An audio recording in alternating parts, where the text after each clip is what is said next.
Hello everyone, welcome to my channel Rudy's The Legal World. So basically in the previous video we did what exactly audit committee is. We will just gonna have a quick recap of what we have done.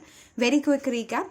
So सबसे पहले हमने बोला था कि भाई जो listed entity होती है, लिस्टेड पब्लिक कंपनी होती है या फिर ऐसी कंपनी जिसका PTI that is paid up capital turnover and अपना जो एग्रीगेट बोरोइंग है वो 10 करोड़ 100 करोड़ 10 करोड़ ज़्यादा 100 करोड़ या ज़्यादा और 50 crore exceeding 50 crore. In that case हमको क्या बनाने की ज़रूरत पड़ती है? ऑडिट कमेटी बनाने की ज़रूरत पड़ती है। फिर हमने क्या देखा? हमने देखा कि मेंबर्स कौन होंगे, तो 3 डायरेक्टर्स होने चाहिए मिनिमम और एटलीस्ट 1/2 ID होना चाहिए। और ये जो 1/2 वाला प्रोविज़न है ये सेक्शन 8 कंपनी पे एप्लीकेबल नहीं होता है। ये सब चीज़ें हमने देखी। फिर हमने यहाँ पर सेबी लॉडर के हिसाब से देखी कि क्या बोल रहा है। तो सेबी लॉडर बोलता है भाई आपको बनाना पड़ेगा क्या, ऑडिट कमेटी बनाना पड़ेगा। फिर कंपोजिशन देखा हमने कि भाई ऑडिट कमेटी मिनिमम 3 डायरेक्टर रखो, उसमें से 2/3 जो है वो इंडिपेंडेंट डायरेक्टर होना चाहिए। फिर बोल रहा है कि ऑडिट कमेटी अगर SR इक्विटी शेयर है तो सिर्फ इंडिपेंडेंट डायरेक्टर होना चाहिए और मेंबर्स फाइनेंशियली लिटरेट होने चाहिए। तो ये सब चीज़ें बेसिकली देखी हमने। फिर हमने functions and role of audit committee देखा। फंक्शन में हमने एक शॉर्टकट बनाया था, रेप को scrutiny, evaluate, monitor and valuation करना पड़ता है। तो आर से आपका 2 आ जाता है, रिकमेंडेशन आ जाता है, रिव्यू एंड मॉनिटर आ जाता है। तो आपको रिकमेंडेशन देना है, appointment and remuneration in terms of ये सब अपने डायरेक्टर्स का।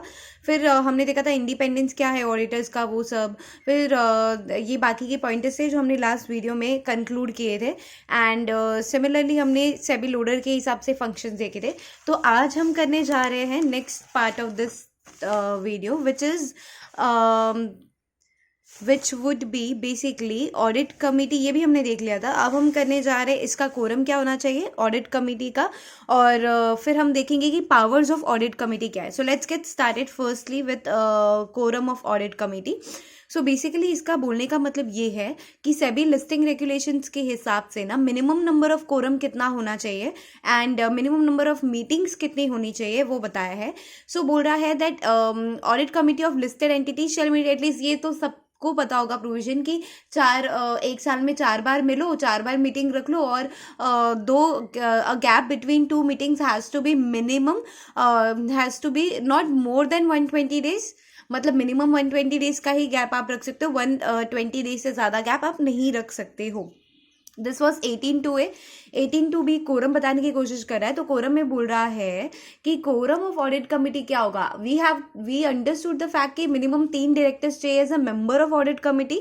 अब कोरम क्या है, तो कोरम में बोल रहा है कि एटलीस्ट 2 मेंबर्स तो आप रखो कोरम में, और या फिर आप 1/3 of members of audit committee रखो। फॉर एन एग्जाम्पल, अगर आपकी ऑडिट कमेटी में 10 मेंबर है तो 2 मेंबर या फिर 1/3 ऑफ 10। 1/3 ऑफ 10 कितना हो जाएगा? Somewhere around 3.4। तो हम लोग इसको 4 कंक्लूड करते कि या तो 2 डायरेक्टर रखो या तो 4, विच एवर इज ग्रेटर। तो इसमें से ग्रेटर क्या है, ये 4th वाला हो गया। With at least 2 IDs। अब ये जो 4 मेंबर्स है ना जो कोरम होने चाहिए, इसमें भी 2 इंडिपेंडेंट डायरेक्टर होने चाहिए। आई होप इतना क्लियर हुआ होगा आपको। मैंने क्या बोलने की कोशिश की यहाँ पे कि अगर आपके ऑडिट कमेटी में 10 डायरेक्टर्स हैं तो या तो 2 डायरेक्टर या फिर 1/3 ऑफ 10 विच इज प्रोबेबली 4। तो या तो 2 डायरेक्टर या तो 4 डायरेक्टर, विच इज ग्रेटर। तो ग्रेटर कौन सा है? 4। इसमें से भी 2 डायरेक्टर्स जो है ना बेटा जी वो आपके इंडिपेंडेंट डायरेक्टर होने चाहिए। I think I am making my sense very clear. उसके बाद आ रहा है डिस्क्लोजर इन बोर्ड रिपोर्ट। जो आप बोर्ड रिपोर्ट बनाते हो, डायरेक्टर्स जो बोर्ड रिपोर्ट बनाते हो, उसमें डिस्क्लोजर क्या क्या देना है। सो सेक्शन 177 क्लॉज 8 ये बोलने की कोशिश कर रहा है दैट कि जो सेक्शन है अपना 134 क्लॉज 3 ऑफ कंपनीज एक्ट, वो बताता है बोर्ड रिपोर्ट में क्या क्या डिस्क्लोजर देना चाहिए। तो ठीक है, हम समझ रहे हैं इतनी बात को। फिर बोल रहा है कि आपको बोर्ड रिपोर्ट में डिस्क्लोजर क्या देना है। तो कंपोजिशन ऑफ ऑडिट कमेटी, मतलब मेंबर्स कितने हैं ऑडिट कमेटी में, कितना कंपोजिशन होना चाहिए, किस हिसाब से आपने रखा है, वो सब कंपोजिशन ऑफ ऑडिट कमेटी बता हुआ बोर्ड रिपोर्ट में। अगर board had not accepted any recommendation of audit committee. Basically क्या होता है कि ऑडिट कमेटी रिकमेंड करता है कि आपको इनको आप प्रमोट कर दो, इनको आप अप्रेजल दे दो, इनको आप डिग्रेड कर दो, ये काम नहीं करे इनको आप रिमूव कर दो। तो जो भी रिकमेंडेशन ऑफ ऑडिट कमेटी की if I am not wrong, basically ये काम एनआरसी का है. How ever appointment and removal of which directors. तो बेसिकली वो डायरेक्टर्स जो ऑडिट डायरेक्टर्स होते हैं, जैसे फाइनेंशियली लिटरेट होते हैं. I am not talking about every directors, but जो ऑडिट डायरेक्टर्स होते हैं, जो जिनका बेसिक नॉलेज फाइनेंशियल अंडरस्टैंडिंग रखते हैं, जो ऑडिट कमिटी में होते हैं, तो कौन से डायरेक्टर्स को रिमूव करना है रिलेटेड टू फाइनेंस, वो काम किसका है? तो वो काम ऑडिट कमेटी का है. और अगर ऑडिट कमेटी का कोई रिकमेंडेशन नहीं माना है बोर्ड ने, तो board has to give a disclosure कि भाई ऑडिट कमेटी ने मुझे ये बोला था, मैंने वो नहीं किया है. अब उसका रीज़न देना पड़ेगा कंपनी को कि भाई क्यों नहीं किया, मैंने क्यों नहीं किया. फिर आ रहा है सेबी लोडर रेगुलेशन 15 प्रोवाइड्स, ये डिस्क्लोजर इन, अब डिस्क्लोजर कहाँ देना है सेबी लोडर के हिसाब से? तो बेसिकली एक कॉर्पोरेट गवर्नेंस का सेक्शन होता है एनुअल रिपोर्ट में. जो एनुअल रिपोर्ट आप देते हो, जो company annual report after 60 days देती है आरओसी को, उस एनुअल रिपोर्ट में एक कॉर्पोरेट गवर्नेंस करके सिस्टम होता है.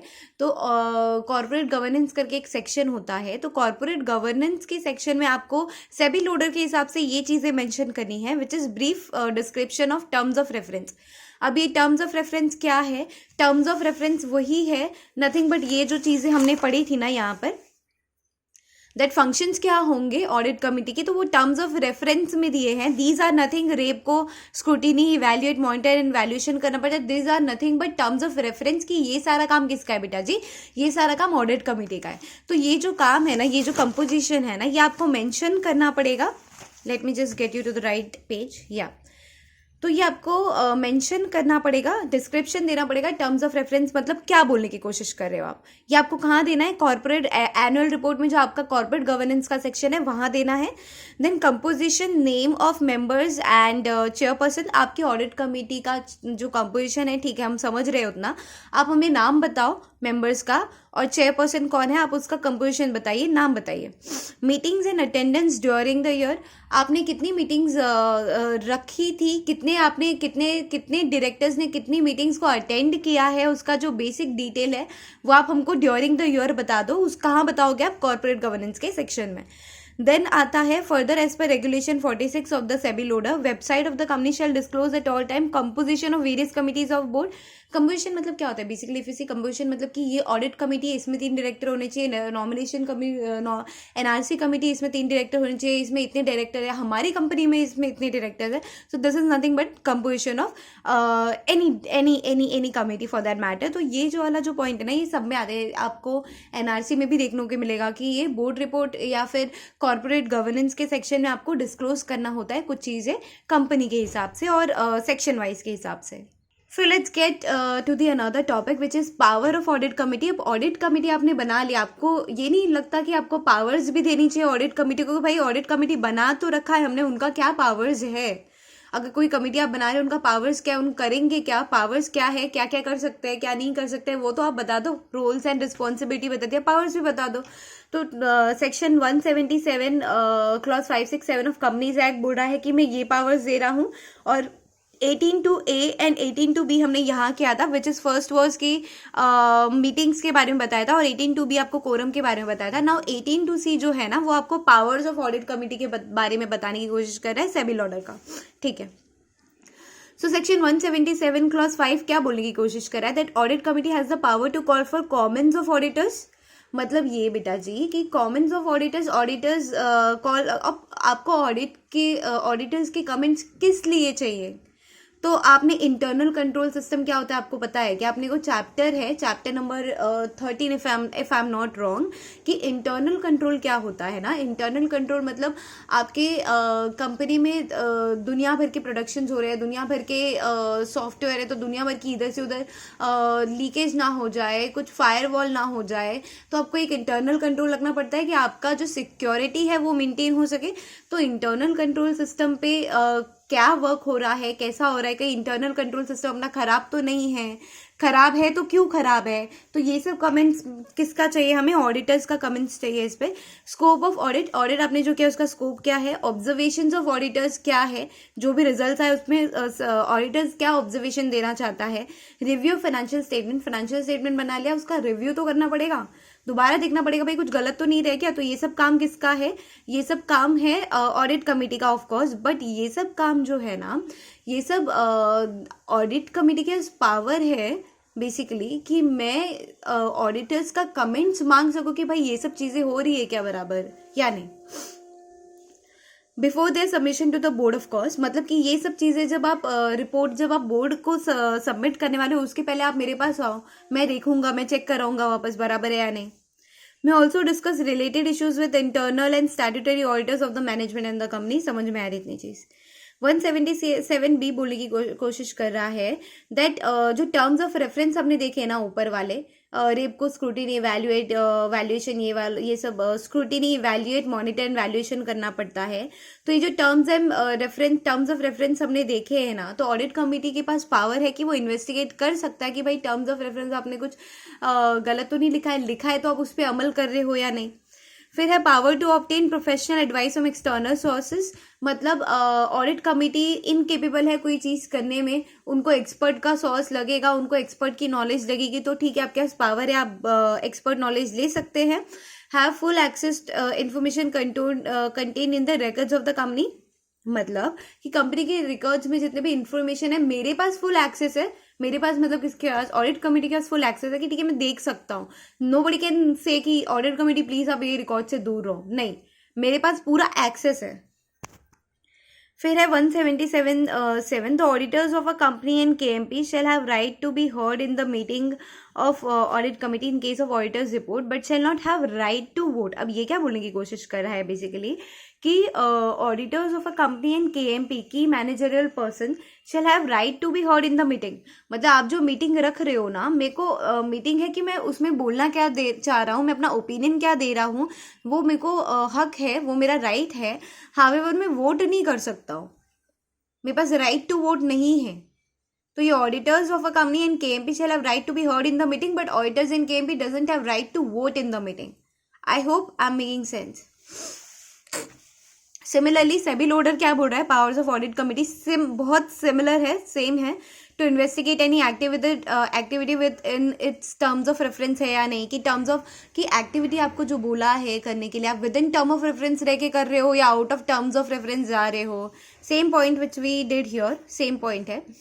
Seek information from any employ, ठीक है समझ में आ रहा है। आउटसाइड प्रोफेशनल हेल्प ले सकते हो और secure attendance of outsiders with relevant expertise. जिसके बाद भाई आपको ये चीज़ में नॉलेज चाहिए, जो रिलेटेड है आपके कंपनी का प्रोडक्ट, किसी साइंटिफिक चीज़ों के नॉलेज चाहिए, आप साइंटिफिक नॉलेज नहीं रखते हो, आपके पास पूरा का पूरा ऑप्शन है कि आप बाहर से किसी को बुला के नॉलेज ले सकते हो एंड अपना आगे का काम कर सकते हो। I hope we are done with powers of audit committee and number and meetings and quorum of audit committee. Disclosures क्या क्या देना है ऑडिट कमिटी को बोर्ड रिपोर्ट में, so we are done with it. Now we gonna move ahead with next topic which would be nomination and remuneration committee. तो ये वाला जो पार्ट है हमको कहाँ तक करना है, I just show you the page if you all can see. ये वाला पेज करना है अपने को, एक बहुत छोटा है, एक ये वाला फंक्शंस देखना है, फंक्शंस ऑफ NRC क्या है ये वाला देखना है।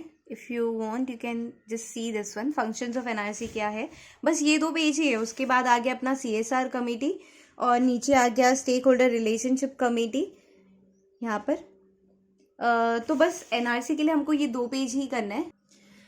So let's get started first with nomination and remuneration committee.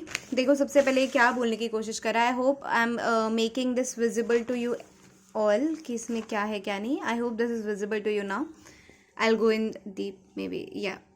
So nomination and remuneration committee के बारे में क्या बोलने की कोशिश कर रहा है, not mandated by companies act 1956। मतलब जो NRC कमेटी थी ना, तो जो कंपनीज एक्ट 1956 था ना, उसने NRC कमेटी को मैंडेट नहीं किया था कि आपको कमेटी बनाना मैंडेटरी है, वो उसने मैंडेट नहीं किया था। बट कंपनीज एक्ट ने बोला कि नहीं, कंपनीज एक्ट ने बेसिकली इस कमेटी को इंट्रोड्यूस किया है और मैंडेटरी किया है कि नहीं भाई आपको NRC कमेटी बनाना पड़ेगा। कौन सी कंपनी को, ये वाली कंपनी को, ठीक है, तो अभी हम आ जाते हैं कि कौन सा सेक्शन हमें बोल रहा है। When we talk about audit committee, पूरा का पूरा सेक्शन है 177, और when we talk about NRC तो 178 से हम स्टार्ट करेंगे, और सेबी ऑर्डर का जो होगा स्टार्ट होगा 19 ऑफ सेबी। तो ऑडिट कमेटी की जब हम बात करते हैं ना, तो 177 एंड 18 आता है सेबी लोडर का, यहाँ पे 19 है और यहाँ पे 178 है। So let's study first companies act क्या बोलने की कोशिश कर रहा है। तो section 177(8) clause 1 red with rule 6 of companies meeting of board and it's power rules 2014 plus rule 4 of companies appointment and qualification. ये ना बेसिकली क्या है ना, अगर आप लर्न कर लोगे तो अच्छा है, नहीं भी करोगे तो कोई प्रॉब्लम नहीं होगा, बट ये ना सब में सेम है। Rule 6 of meeting of board and power ये ऑडिट कमेटी में भी है, ये इसमें भी है, एनआरसी में भी है। Rule 4 of companies appointment and qualification of directors. अब ये बोल रहा है कि बेटा जी the following class and classes of company required to constitute NRC. तो कौन सी कंपनी को एनआरसी बनाने की जरूरत है, तो ये कंपनी को एनआरसी बनाने की जरूरत है। Every listed public company, same audit committee की तरह, every public company having PTI which is paid up capital 10 crore या उससे ज्यादा, टर्नओवर 100 करोड़ या उससे ज्यादा, और एग्रीगेट लोन्स या फिर बोरोइंग जो है एक्सीड करा है 50 करोड़ या उससे ज्यादा, तो आपको बनाने की जरूरत है क्या, NRC committee. Section 178 shall not apply to Section 8 company and specified IFSC public company। मतलब बोलने की कोशिश ये कर रहा है बेटा जी कि जो सेक्शन 8 जो अपना 178 सेक्शन है ये अप्लाई नहीं होगा किसको, सेक्शन 8 कंपनी को। सेक्शन 8 कंपनी को एनआरसी बनाने की जरूरत नहीं है, ना ही उसको IFSC पब्लिक कंपनी, जो स्पेसिफाइड IFSC पब्लिक कंपनी है उनको एनआरसी बनाने की जरूरत नहीं है। सो लेट्स सी हियर, यहाँ पे बोला रेगुलेशन 19 ऑफ सेबी लोडर कि भाई हर लिस्टेड एंटिटी को कॉन्स्टिट्यूट करना पड़ेगा एनआरसी।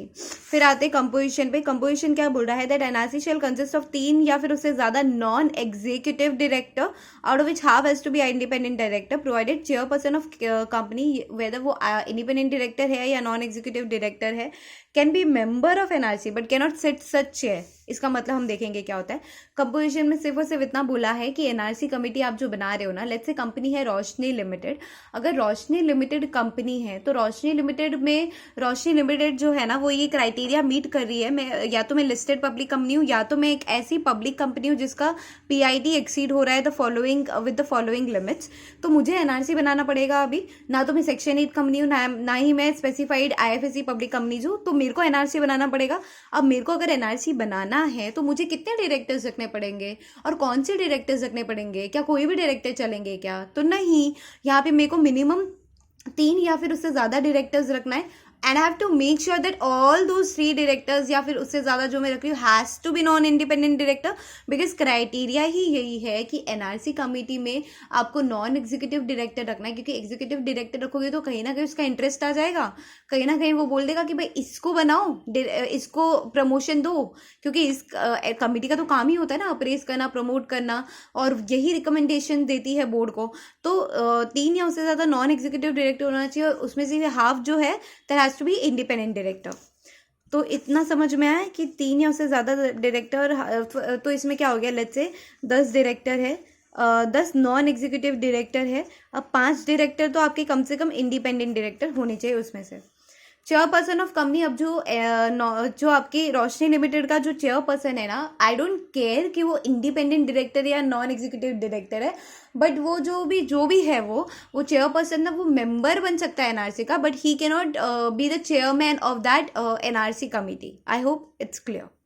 अब देखते हैं सेबी लोडर क्या बोलने की कोशिश कर रहा है। तो सेबी लोडर बोल रहा है that regulation 19 of SEBI LODR regulation 2015 that every listed company, ये हमने देखा कि सबको बनाना है। कंपोजिशन में बोल रहा है कि एटलीस्ट 3 डायरेक्टर्स रखो, और ये भी वही चीज बोल रहा है कि all directors of committee shall be non executive director. अभी तक तो जैसे कंपनीज एक्ट में था वैसे ही है। 50% of director has to be independent director, ये भी बराबर है, सेम कंपनी एक्ट के हिसाब से ही है कि 3 डायरेक्टर है, तीनों के तीनों नॉन एग्जीक्यूटिव डायरेक्टर होने चाहिए मिनिमम, और 50% डायरेक्टर्स मतलब 1/2 जो है वो इंडिपेंडेंट डायरेक्टर होगा। ये तीनों का तीनों सेम है। एक चेंजेस यहाँ पे आया है कि अगर आप SR इक्विटी शेयर आपकी कंपनी में आउटस्टैंडिंग SR इक्विटी शेयर्स है तो आपको मेक श्योर करना पड़ेगा कि हाफ नहीं 2/3 of NRC shall has to be independent director. मतलब ये बेटा जी कि अगर आपके पास 10 डायरेक्टर है एनआरसी कमिटी में, तो पहले था कंपनीज एक्ट के हिसाब से कि भाई और सेबी के हिसाब से कि 5 डायरेक्टर इंडिपेंडेंट होने चाहिए, हाफ क्योंकि, लेकिन अगर आपके कंपनी में आउटस्टैंडिंग एसआर इक्विटी शेयर्स है, in that case 2/3 of the 2/3 out of 10 has to be what has to be your independent director. तो 2/3 ऑफ 10 का आप कैलकुलेट कर लो, 2/3 ऑफ 10 कितना होता है, आई गेस 2/3 ऑफ 10 समय होती है 7 या 6 होगा, तो 2/3 of 10 has to be independent director. ठीक है, इतना समझ में आ रहा है। फिर बोल रहा है चेयरपर्सन जो है ना प्रोवाइडेड एनआरसी कमेटी का, यहाँ पे बोला था कि आईडी है या एनईडी है, नॉन एग्जीक्यूटिव डायरेक्टर है, कोई प्रॉब्लम नहीं है। यहाँ पे बोला कि नहीं नहीं भाई, चेयरपर्सन तो इंडिपेंडेंट डायरेक्टर ही होगा। और कौन सा लॉ प्रिवेल करेगा बेटा जी, कंपनीज एक्ट ये बोल रहा है और एनआरसी कमेटी सेबी लोडर के हिसाब से ये बोल रही है, तो लॉ कौन सा प्रिवेल करेगा, जो रिस्ट्रिक्टिव होगा वो, तो ये वाला प्रिवेल करेगा। तो बोल रहा है कि चेयरमैन जो है वो आईडी होना चाहिए। ठीक है, इतनी बात समझ में आ गई। Provided chairperson of company whether ED chairperson of the company whether वो एग्जीक्यूटिव डायरेक्टर है या फिर नॉन एग्जीक्यूटिव डायरेक्टर है, can be member of NRC but can not such है। अब मेरे को एक टर्म बताओ कि independent director is a big term या फिर non executive director is a big term. तो basically non executive director is a big term because non executive में आता है आपका independent director, non executive directors में आ जाता है आपके पार्ट टाइम डायरेक्टर्स। तो नॉन एग्जीक्यूटिव डायरेक्टर, तो ID independent director is a part of non executive director. I hope. Quorum of NRC क्या होना चाहिए, तो कोरम ऑफ एनआरसी में बोल रहा है 19(2)(a) के हिसाब से कि या तो आप 2 मेंबर रखो या तो 1/3 ऑफ एनआरसी, जो भी ग्रेटर है एटलीस्ट एक आईडी रखना पड़ेगा। We just have to check कि ऑडिट कमेटी में भी सेम था क्या। Wait, so look at this, ये ऑडिट कमेटी का है। कोरम ऑफ मीटिंग 2 मेंबर्स या फिर 1/3 of members which ever is greater, at least 2 IDs, 2 independent director चाहिए थे।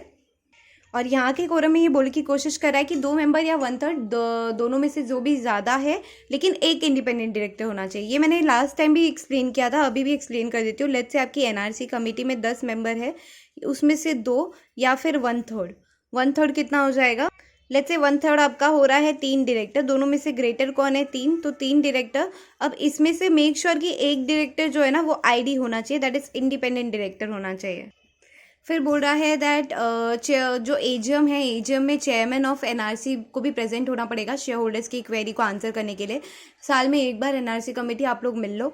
और रोल ऑफ एनआरसी क्या है, वो पार्ट डी ऑफ शेड्यूल 2 में दिया है। रोल ऑफ ऑडिट कमेटी भी पार्ट डी ऑफ शेड्यूल 2 में ही दिया था। याद रखोगे, ठीक है, नहीं भी रखोगे कोई बात नहीं। So now we have to do this part which is functions of NRC. If somebody wants to take a screenshot of this, may do that.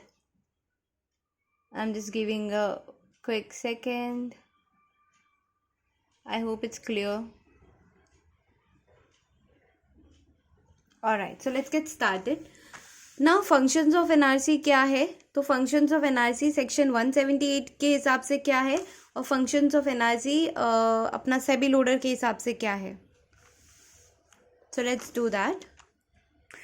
अब नाउ फंक्शंस ऑफ एनआरसी जो है ना वो बहुत ही क्विकली खत्म हो जाएगा बिकॉज एनआरसी का फंक्शन बहुत ईजी है, बहुत फटाफट और बहुत इंटरेस्टिंगली खत्म हो जाएगा. Hardly it will take 2 minutes. I just go little faster. सबसे पहले 178 क्लॉज 2 क्या बोल रहा है कंपनीज एक्ट का एज पर फंक्शंस ऑफ एनआरसी कि भाई आइडेंटिफाई पर्सन हुआ qualified to become a director. ये सब काम किसका है, जो कंपनीज में डायरेक्टर्स आते हैं उनका क्वालिफिकेशन कौन चेक करता है, ऑडिट अपना ये चेक करता है, एनआरसी चेक करता है. मे be appointed in senior management या फिर कोई है जो जिसको हम जो जूनियर मैनेजमेंट में उसको हम प्रमोट करके अप्रेस करके सीनियर मैनेजमेंट में डाल सकते हैं या फिर डायरेक्टली किसी पर्सन को बाहर से हम सीनियर मैनेजमेंट में डाल सकते हैं. फिर बोल रहा है recommend to board their appointment and removal, किसी को निकालना है किसी को अपॉइंट करना है, ये सब काम किसका है, एनआरसी रिकमेंड करने वाली है. एनआरसी का काम रिकमेंड करना है बोर्ड को. Specify manner of effective valuation of performance of BOD, ये सेम पॉइंट था ऑडिट कमेटी में, बीओडी की जगह पे इंडिपेंडेंट डायरेक्टर्स था. तो specify manner of effective evaluation of, मतलब जो बोर्ड ऑफ डायरेक्टर्स है उनका इफेक्टिव इवैल्यूएशन करना है तो कौन से मैनर में करना है, कैसे होगा. बोर्ड ऑफ डायरेक्टर्स हो गए, कमिटी हो गई, इंडिविजुअल डायरेक्टर हो गए, तो ये कैसे होगा. To be carried out either by, ये बोर्ड करेगा, एनआरसी करेगी या फिर किसी बाहर से पर्सन को, स्पेशलाइज पर्सन को बुलाना पड़ेगा. तो ये सारी चीज़ें हैं किसकी करने की, एनआरसी की. फिर बोल रहा है 178(3) के हिसाब say that formulate criteria for determining qualification positive attributes and independence of director.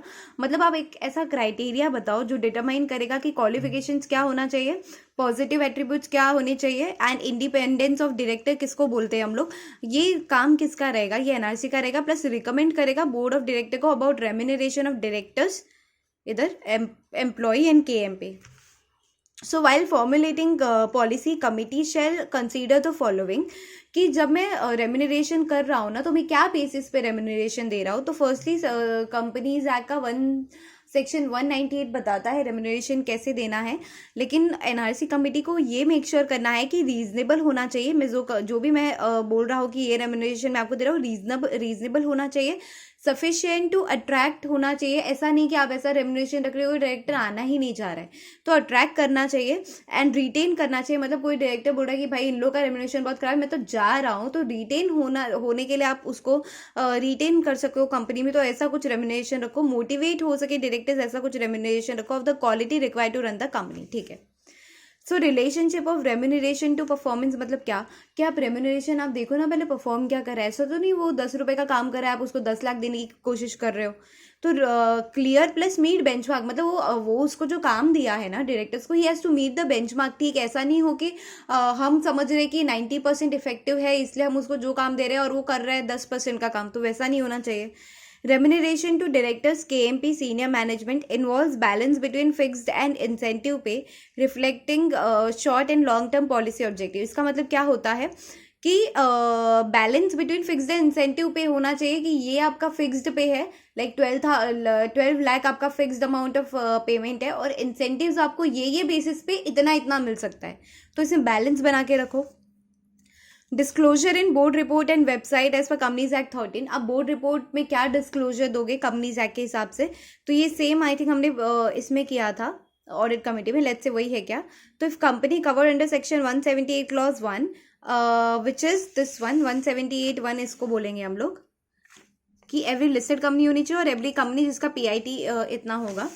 तो कंपनी अगर कवर्ड है 178 क्लॉज 1 में, तो companies policy on director appointment and remuneration including criteria for determining qualification positive attributes and independence of director, ये same point है ये वाला, if I am not wrong.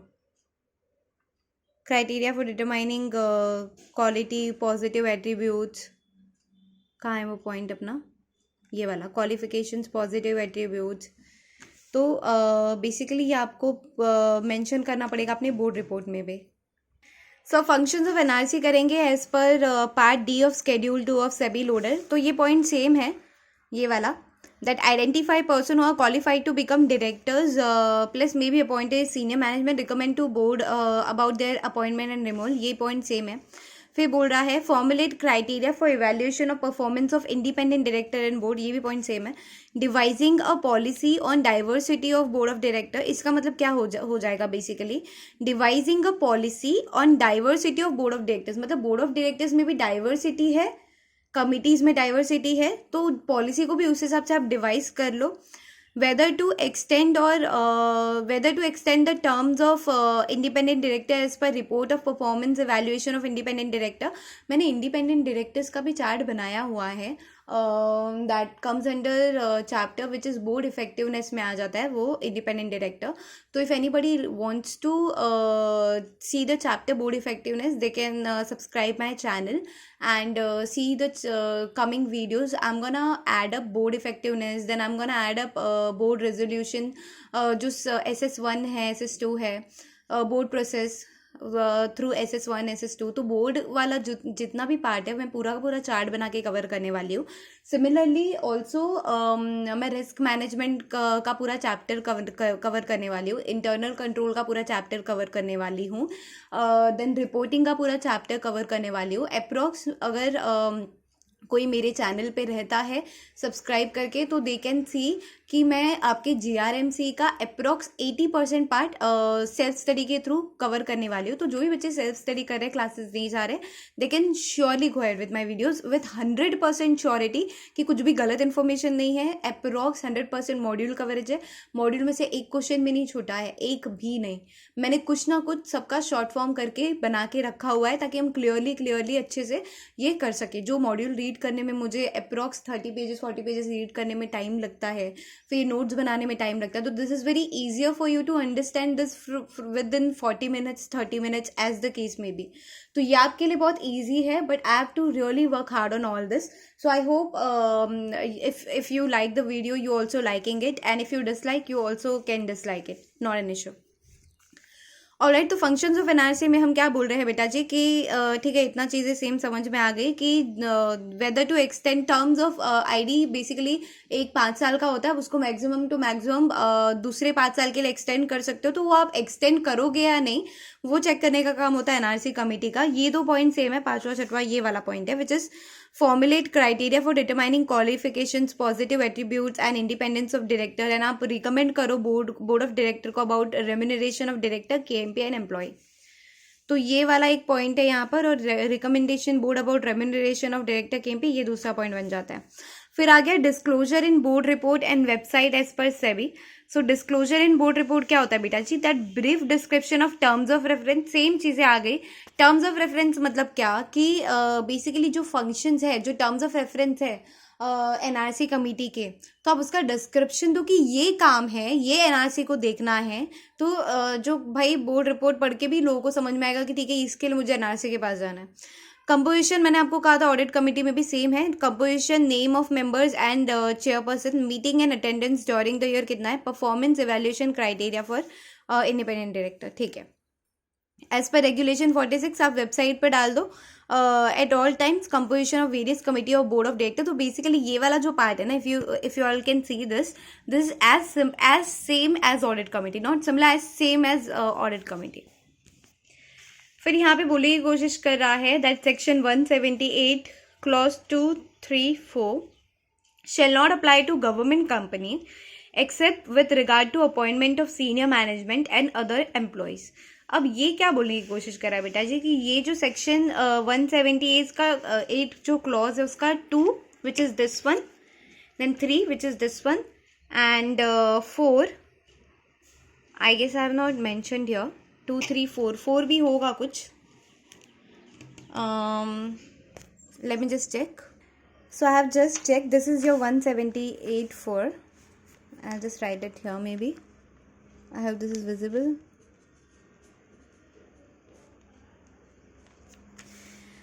तो ये पॉइंट क्या बोलने की कोशिश कर रहा है? Section 178 clause 2, 3, 4 shall not apply to government company. मतलब ये जो हमने पढ़ा ना अभी 178(2) ये बोल रहा है कि एनआरसी का फंक्शन ये है, 178(3) ये बोल रहा है कि एनआरसी का फंक्शन ये है कि रीजनेबल, ये वाला जो भी पॉइंटर्स हमने पढ़ा, और ये बोर्ड डिस्क्लोजर क्या देना है। तो ये जो पॉइंटर्स है ये पूरा का पूरा गवर्नमेंट कंपनी पे अप्लाई नहीं होता है except with regard to appointment of senior management and other employees. मतलब एक्सेप्ट विद रिगार्ड टू कि ये जो 178, 2, 3, 4 है, ये जो हमने देखा अभी, ये पूरा का पूरा गवर्नमेंट कंपनी पे अप्लाई नहीं होता है। ये पूरा का पूरा पेज जो है ना बेटा जी, हमने जो पढ़ा अभी कंपनीज एक्ट का, ये गवर्नमेंट कंपनी पे अप्लाई नहीं होता है। लेकिन when we talk about appointment of senior management and other employees, तो फिर ये गवर्नमेंट कंपनी पे अप्लाई होगा। तो इसी के साथ हमारा पूरा का पूरा एनआरसी कमेटी हो गया finish. I hope it's similar, it's visible. Oh sorry, it's visible. So now here we have got 2 options. Either we can start with CSR committee or we can just do this part which is stakeholder relationship committee. ये सिर्फ इतना ही है, इतने में पूरा SRC खत्म हो जा रहा है। So my suggestion would be let's do this thing first, stakeholder relationship committee. CSR हम लोग नेक्स्ट वीडियो से स्टार्ट करते हैं फ्रेश एकदम। तो stake holder relationship committee basically क्या होता है? Composition of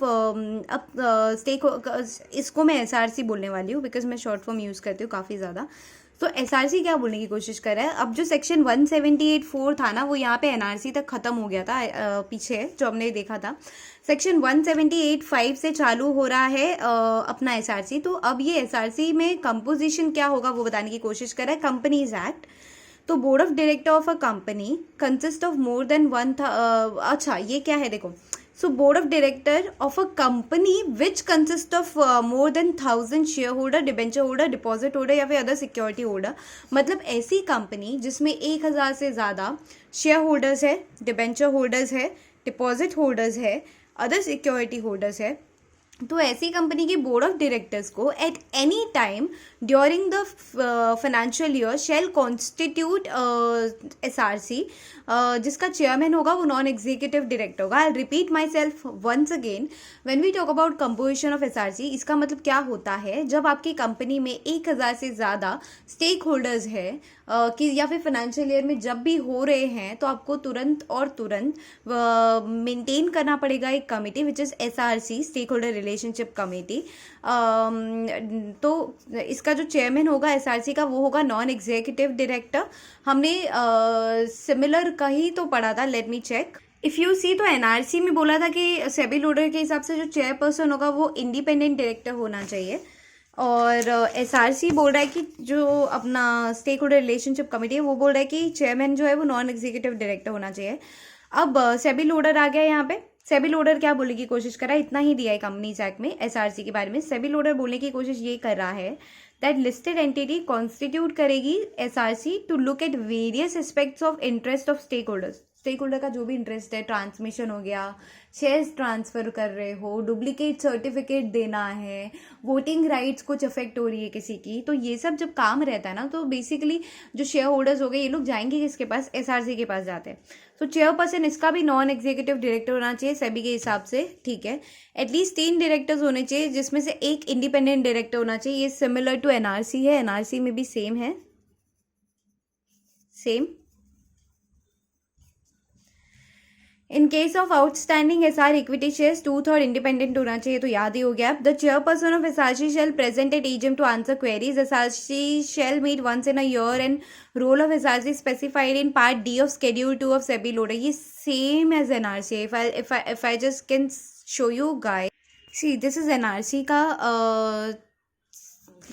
if you all can see regulation 19 है एनआरसी का। If I can just show you possibly at least 3 directors, और एक था कि चेयरपर्सन जो है वो नॉन एग्जीक्यूटिव डायरेक्टर होना चाहिए। हाँ इसमें कुछ, हाँ ये जो कोरम है ना वो सेम है आई गेस, और may be not. So no, my mistake here. और एनआरसी में ये है कि एटलीस्ट 3 डायरेक्टर्स होने चाहिए और all directors non executive directors होने चाहिए, 50% इंडिपेंडेंट डायरेक्टर होना चाहिए। कंपोजिशन ये था एनआरसी का, बट एसआरसी में ऐसा नहीं है। एसआरसी में ये बोलने की कोशिश ये कर रहा है कि भाई 3 डायरेक्टर्स होने चाहिए, out of which 1 independent director होना चाहिए। एसआर वाला सेम है, बट ये वाला पॉइंट सेम एनआरसी वाला है, तो ये मैं यहाँ से कट कर देती हूँ क्योंकि ये थोड़ा डिफरेंट है, बट ये वाला जो पॉइंट है ना ये सेम एज एनआरसी है, ठीक है। अब रोल ऑफ एसआरसी देख लेते हैं भाई, रोल क्या है। तो 4R है इसके रोल में 4R दे दिया मैंने कि 4R है इसके रोल। तो रिव्यू ऑफ ये 3 करेंगे एंड रीजॉल्विंग ये है, ठीक है। So let's get started with role of SRC. Role of SRC क्या बोल रहा है कि स्टेक होल्डर रिलेशनशिप कमेटी का काम क्या है, रोल क्या है। तो resolving grievances of security holder of listed entity, that is मैंने जो बताया, transfer transmission of shares, non receipt of annual report, declared dividend नहीं मिल रहा है, डुप्लीकेट सर्टिफिकेट का क्या सीन है, क्या हो रहा है, जनरल मीटिंग रिलेटेड कुछ प्रॉब्लम है, तो ये रिजॉल्व करने का काम होता है एसआरसी का। Review of measure taken for effective exercise of voting right by share holder हुआ या नहीं। Adherence to service standard adopted by listed entity, जो सर्विस स्टैंडर्ड लिस्टेड एंटिटी ने दी है वो अध्ययर हो रहा है कि नहीं, इम्प्लीमेंट हो रहा है नहीं। Respect of various service rendered by RTST है। इसका पॉइंट का मतलब क्या है, basically adherence to service standard adopted by listed entity, मतलब कि लिस्टेड एंटिटी ने जो सर्विस स्टैंडर्ड अडॉप्ट की है in respect of various services rendered by RTST, मतलब कि जो आरटीएसटी सर्विसेज दे रहे हैं उसके लिए जो सर्विस स्टैंडर्ड है वो अध्ययर हो रहा है या नहीं। फिर है measures taken by listed entity for reducing the quantum of unclaimed dividend and ensuring timely receipt of dividend warrants annual report statutory notice by the shareholder of a company. बहुत सिंपल पॉइंट है, English में समझ में आ रहा होगा आपको कि measure taken by listed entity for reducing मतलब कि क्या क्या मेजर्स ले रहे हैं वो लोग कि भाई जो अनक्लेम्ड डिविडेंड है वो कम से कम हो, ज़्यादा से ज़्यादा क्लेम डिविडेंड हो, ensuring timely receipt of dividend warrants हम दे रहे हैं, एनुअल रिपोर्ट्स दे रहे हैं, statutory notice by the share holder, जो भी नोटिस जाएंगी वो टाइमली जाएंगी। ये मेक श्योर करने का काम किसका, एसआरसी का। तो यहाँ पे आपका एसआरसी खत्म हो जाता है। Anybody wants to take a screenshot can take that. Wait, I just may be do it this way. I hope it's visible.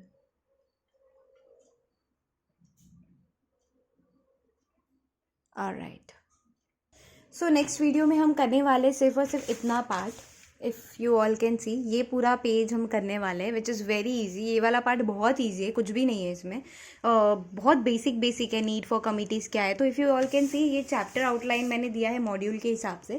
अभी तक हमने इसमें क्या क्या कवर कर लिया, इफ़ यू ऑल कैन सी। तो हमने यहाँ पर कवर कर लिया ऑडिट कमिटी, एनआरसी हो गया, एसआरसी हो गया। अभी हमको करना है सीएसआर कमेटी करना है, आरएमसी करना है, विजिल मैकेनिज्म करना है एंड अदर कमिटीज़ करना है, जिसमें से सीएसआर हम करेंगे नेक्स्ट वीडियो में। RMC I will just check if I could cover it right now. Vigil mechanism I will see if I will cover right now, may be in the next video. Other committees next video में ही cover होगा। तो ये वाला part CSR committee और यहाँ तक ख़त्म हो गया। फिर ये वाला जो पार्ट है ना, ये बहुत बेसिक है। ये सब यहाँ पे मैंने मेक श्योर किया है। नीड फॉर कमिटीज़ क्या है, रैशनल बिहाइंड बोर्ड कमिटी क्या है, फिर कमिटी मैनेजमेंट कैसे करना है, suggested content of terms of reference कैसा होगा। फिर यहाँ पे आ जाएगा आपका नीचे विजिल मैकेनिज्म का क्या सीन है, if you all can C may be this way. Vigil mechanism को कैसे करना है, अदर नॉन मैंडेटरी कमिटीज़ कौन सी होंगी, या अदर नॉन मैंडेटरी कमिटी पूरा आ जाएगा आपका।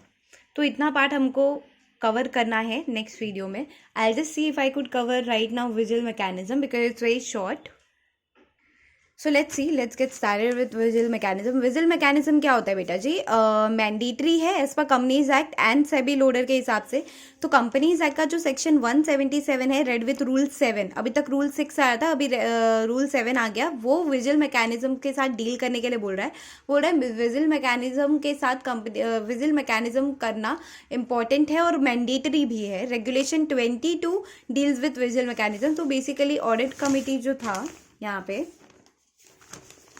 तो सेबी लोडर के हिसाब से यहाँ पे आई गेस अगर मैंने लिखा होगा तो देखो सेक्शन से डिफ्रेंशिएट कर लो। ऑडिट कमिटी सेक्शन 177 एंड यहाँ पे सेबी लोडर के हिसाब से 18, यहाँ पे एनआरसी 178, ये है 19, ये है 178(5) एसआरसी, ये है रेगुलेशन 20 एसआरसी एंड सीएसआर जो है अंडर सेक्शन 135 आएगा।